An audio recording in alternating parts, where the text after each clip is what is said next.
हा, तर आता आपल्याला बघायचंय नवा अश्मयुगाचा जो आपण पुराण अश्मयुगाचा कालखंड बघितला, आता आपल्याला मध्य अश्मयुगीन कालखंड हा बघायचा आहे आणि ह्या काळामध्ये मानवामध्ये कोणकोणत्या प्रकारे बदल झाले ह्याचा मुद्दा पाहायचा आहे. आता मध्य अश्मयुग ह्याचा कालावधी, हा कालावधी अप्रॉक्सिमेटली मानला जातो तो म्हणजे इसवी सन पूर्व काही ठिकाणी 12,000 आहे, काही ठिकाणी 10,000 आहे, ते काही ठिकाणी 9,000 आहे. इसवी सन पूर्व 12,000 ते 9,000 अथवा इसवी सन पूर्व 10,000 ते 8,000 अशा प्रकारे याचा कालावधी आहे. म्हणजे हा कालावधी फिक्स नाही. फिक्स का नाही?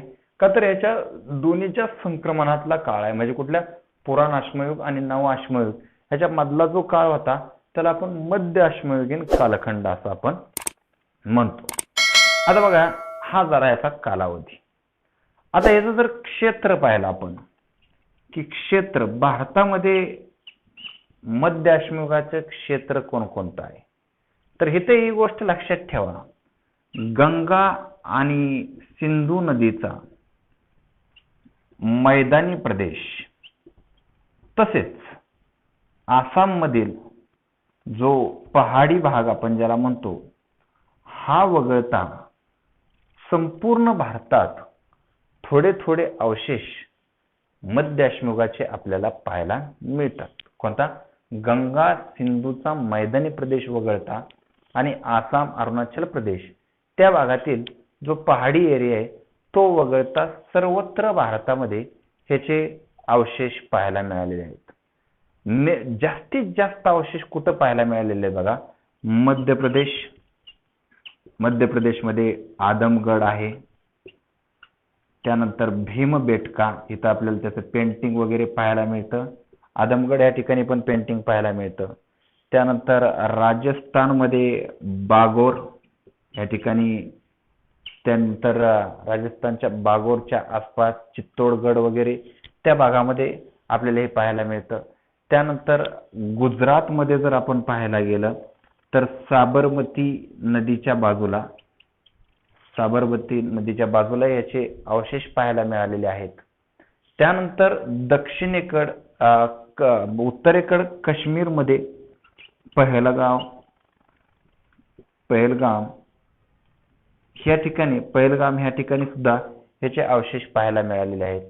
आता दक्षिणेकडे जर आपण पाहायला गेलं तर भीमा, गोदावरी आणि कृष्णा ह्या नद्यांच्या खोऱ्यामध्ये मध्य अश्मयुगाचे भरपूर मोठ्या प्रमाणात अवशेष आपल्याला पाहायला मिळालेले आहेत. यामध्ये आंध्र प्रदेशमधील राणीगुंटा वगैरे हे ठिकाण असतील, या ठिकाणी घ्या, किंवा त्यानंतर नेवासा या ठिकाणी अहमदनगर मधील आहे, त्या ठिकाणी महाराष्ट्रात. त्यानंतर त्र्यंबकेश्वर ह्याही भागामध्ये, ज्याला आपण ब्रह्मगिरी एरिया म्हणतो, त्याही भागामध्ये गोदावरीच्या या मध्य अश्मयुगीन मानवाचे अवशेष पाहायला मिळालेले. अवशेष म्हणजे काय बघा, ह्यांच्यामध्ये नेमकं काय पाहायला मिळाले, काय पेंटिंग आणि ह्यांचे मायक्रोलिथ ज्याला आपण सूक्ष्म हत्यारे वगैरे म्हणतो, अशा प्रकारे. आता ह्या काळचं मानवी जीवन कशा प्रकारे होतं हे थोडक्यात आपण पाहूयात. मानवी जीवन ह्या काळात कसं होतं बघा, तर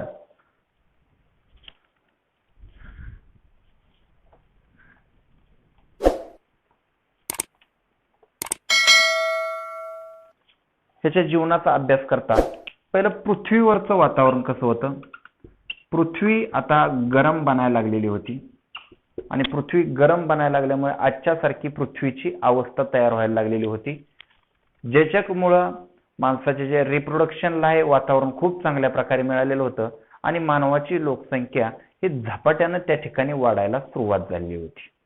आता हा जो माणूस आहे, हा माणूस झपाट्यानं लोकसंख्येची वाढायला सुरुवात झालेली आहे आणि त्याच्यामुळे त्याचं स्थलांतरण पण भरपूर मोठ्या प्रमाणात वाढायला सुरुवात झालेली आहे.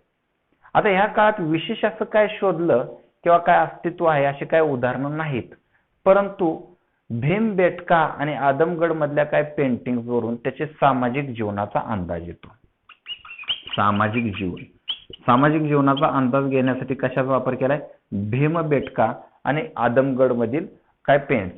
तर ह्यामध्ये बघा काय केलेलं आहे, ह्यामध्ये त्या पेंट्स मध्ये जसं आपण पुराण अश्मयुगामध्ये बघितलं की त्या ठिकाणी पेंट्स जे सापडलेले होते त्या ठिकाणी प्राणी वगैरे काढलेले शिकार वगैरे करताना दाखवताना होतं. आता यामध्ये थोडासा बदल झालेला होता पेंट्समध्ये. चित्रकलेत काय बदल आहे बघा, त्याची सोशल लाईफ, सेक्शुअल लाईफ दाखवली जात होती. लहान मुलावरचे त्या ठिकाणी संगोपनाची काय पेंटिंग्स तिथं पाहायला, म्हणजे आता तो एकत्रित राहायला लागलेला होता. सामाजिक जीवनाचं महत्व त्याला हळूहळू समजायला लागलेलं असावं. हा काळ म्हणजे मध्य अश्मयुगाचा. मध्य अश्मयुगामध्ये सगळ्यात महत्वाचा बदल झाला, त्याकडे मायक्रोलिथ्स म्हणजे सूक्ष्म हत्यारे आलेली होती. सूक्ष्म हत्यारे सामाजिक जीवनात आपण पाहिलं की तो आता लहान मुलांचं संगोपन करायला लागलेला आहे, समाजात राहायला लागलेला आहे. परंतु भटकंतीमय जीवन त्याचं अजून संपलेलं नाही. का तर ही जी गुफाचित्र सापडलेली आहेत ही गुहेत सापडलेली आहेत. त्याच्यामुळं तो झोपडी वगैरे बांधत असावा असे काय पुरावे नसावेत नाहीत. आणि अस्थायी प्रकारच्या झोपड्या तो बांधायला त्यानं सुरुवात केलेली होती. अजून तो शेती करायला त्यानं सुरुवात केलेली नाही. अजून त्यानं पशुपालनासाठी सुरुवात केलेली नाही. तो आता फक्त शिकारीसाठी चांगल्या प्रकारे ट्रेन झालेला आहे. आता शिकारीमध्ये त्याच्या बदल पण झालेला आहे. तो मासे पण पकडायला लागलेला आहे. काय पेंट्स वरून काय दिसतंय, तो मासे सुद्धा पकडायला लागलेला आहे. ही त्याच्यामध्ये फार मोठा बदल झालेला होता. त्यानंतर तो जो वस्त्र घालत होता त्या वस्त्रामध्ये फार मोठ्या प्रमाणात म्हणजे तो आता वस्त्र शिवायला लागलेला होता. जसं की हाडाची एखादी सुई तो बनवायचा आणि त्यानं तो चांबड्याची वस्त्र वगैरे तो शिवायला त्यानं सुरुवात केलेली होती ह्या काळामध्ये. अशा प्रकारे मानवी जीवनामध्ये हे मध्य अश्मयुगीन कालखंड आहे. आणि ह्यामध्ये हत्यारे जी त्यानं बनवलेली होती 3 ते 4 इंच 2 इंच एकदम छोटी छोटी हत्यारे बनलेली होती, जेणेकरून ते अणकुचीदार टोकदार अशी हत्यारे होती, जेणेकरून त्यामध्ये बाण वगैरे बनवलेले होते जो लांबून तो मारू शकायचा. अशा प्रकारे त्यानं हत्यारे बनवलेली होती. त्यानंतर तो काय हत्यारांना आता दांडा बसवायला सुरुवात केलेली होती.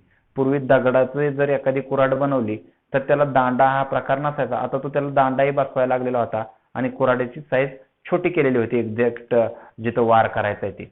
अशा प्रकारे मानवी जीवनाचं हे मध्य अश्मयुगीन कालखंड होता. ह्या कालखंडाबद्दल जास्त इन्फॉर्मेशन ठेवण्यासारखं काय नाही. हा सगळ्यात महत्वाचा कालखंड नवा अश्मयुग आहे.